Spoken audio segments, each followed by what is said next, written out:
That was a great opening to what we're going to be talking about today. I'm Danny Gasparini, and this is Penn Voice. I'm joined by Dr. Bryan Baker, who is the Artistic Director for Masterworks Chorale.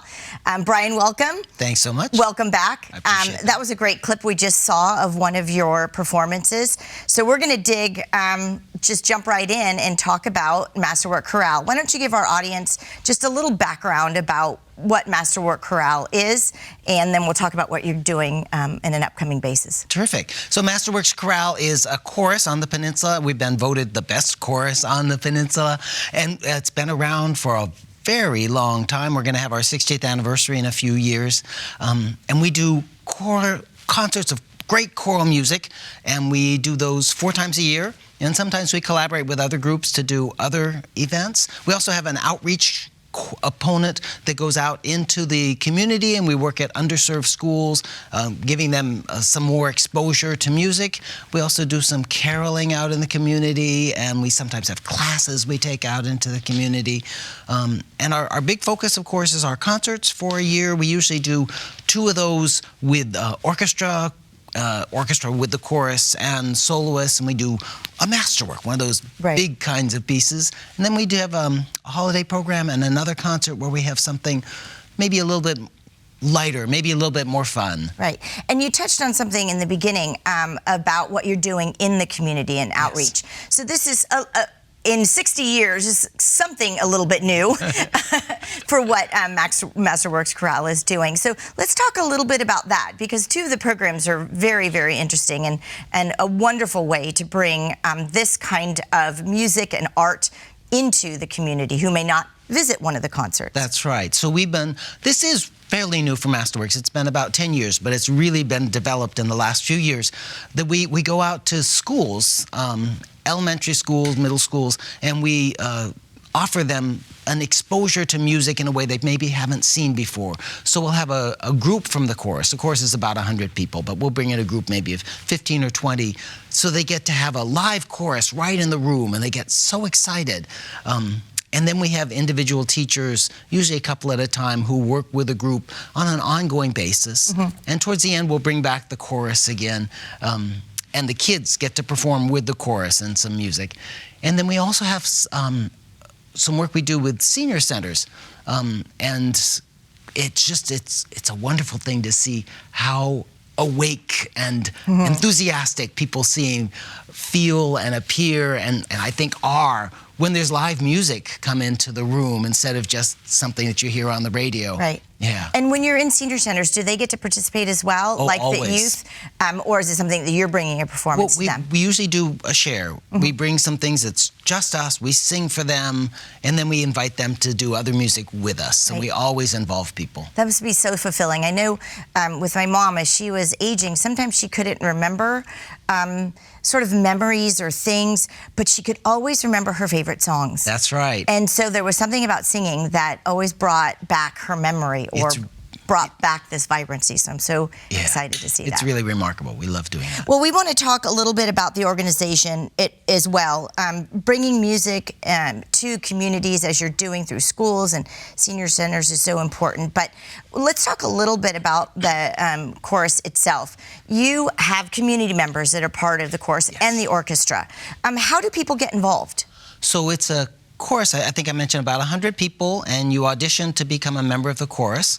And we have people who have degrees in music and people who just have a love of singing, and it all comes together and we make this wonderful sound. Right. And so you had mentioned in the beginning you have 4 performances per year, at least from the more performance standpoint. You're doing many more in the community. What's the practice schedule like if somebody were with your Masterworks Chorale? Monday night rehearsals. We have Monday night rehearsals. We get together, we have a lot of fun, we do a lot of music. Anybody can sit in on the rehearsals and see what they think of it. They're here in San Mateo, here on the peninsula. And we run roughly from September through December, and then again January through the beginning of June.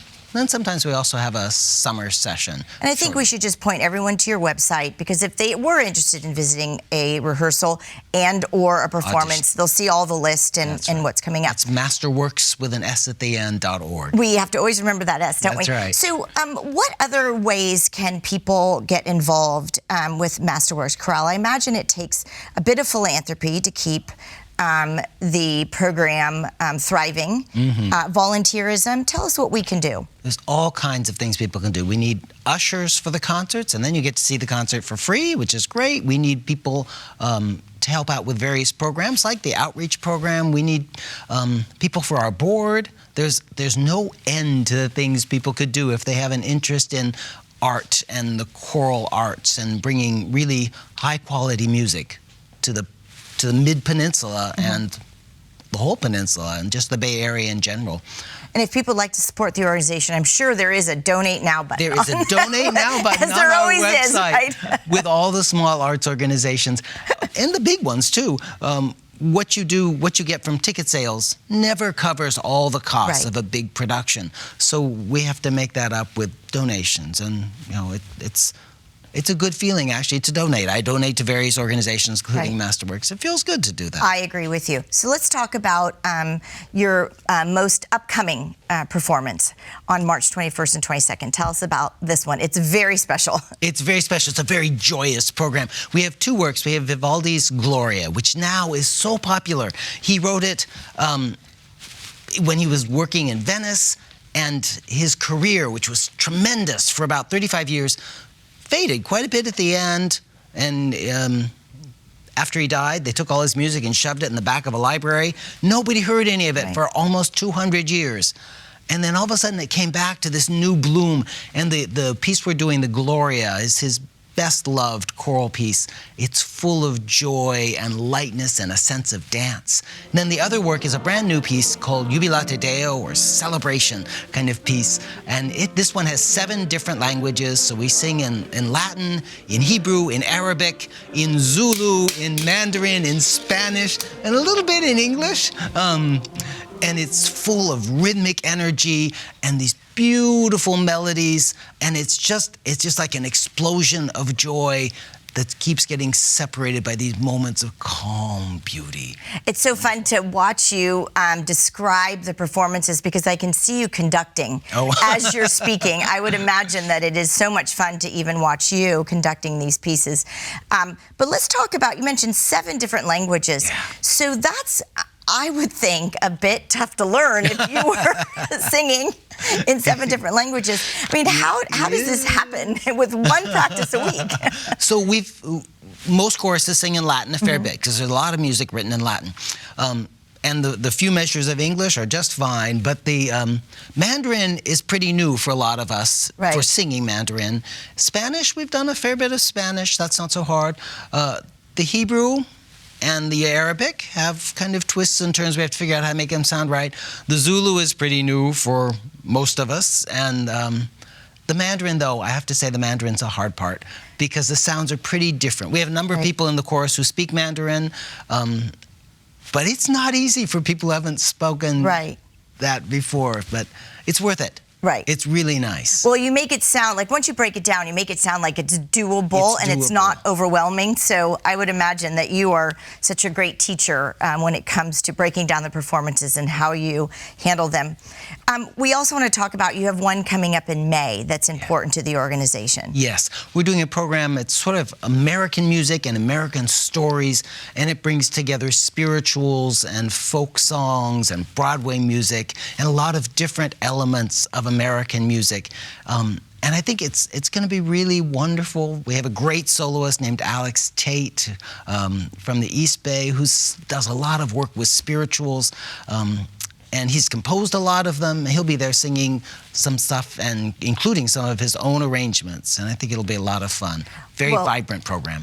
Dr. Bryan Baker, you've made us all so very excited about your 2020 lineup for Masterworks Chorale. Thanks. And we hope that through this program, there is a ton of folks who are running to your website to purchase their tickets to come see you and all of your 100 singers and orchestras perform this year. Thanks for bringing it to us. Thank you very much. Appreciate it. And we'll see all of you hopefully at Masterworks Chorale, but if not, next time on Penn Voice.